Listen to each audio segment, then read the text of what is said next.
വിദേശ മദ്യത്തിന്റെ മൊത്ത സംഭരണവും വിതരണവും, ചാരായത്തിന്റെ പുതിയ ലൈസൻസിംഗ് സിസ്റ്റവും, പ്രൈവറ്റ് ഡിസ്റ്റിലറീസിനെ കുറിച്ചുള്ള അന്വേഷണവും മറ്റും കുത്തക മുതലാളിമാരുടെ നട്ടലൊടിക്കും.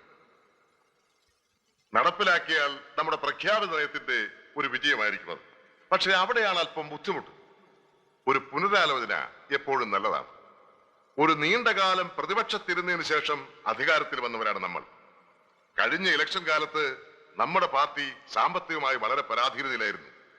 നമ്മൾ ജയിക്കുമെന്നുള്ള ധാരണ ഉണ്ടായിരുന്നുകൊണ്ടാവാം പലരും നമ്മളെ അകമഴിഞ്ഞ് സഹായിച്ചു. ആ കൂട്ടത്തിൽ ഈ മദ്യമുതലാളിമാരും പെടും. ഒരു പാലമിട്ടാൽ അങ്ങോട്ടും ഇങ്ങോട്ടും വേണമല്ലോ. അവരെ നമുക്ക് വളയ്ക്കാം, പക്ഷെ ഒടിക്കരുത്. ഞാൻ പറഞ്ഞതിന്റെ അർത്ഥം രാമുന് മനസ്സിലായി കാണുമല്ലോ.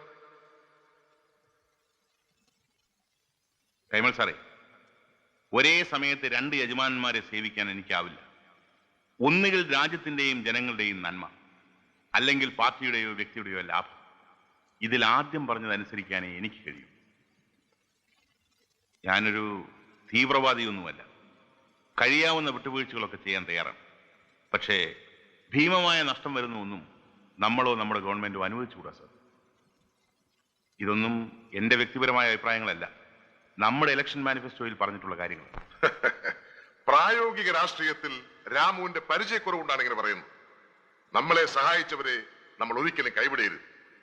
പാർട്ടി പ്രസിഡന്റ് എന്ന നിലയിലും വ്യക്തിപരമായി ഞാൻ പറയുകയാണ്, ആ തീരുമാനം ഒന്ന് പുനഃപരിശോധിക്കണം.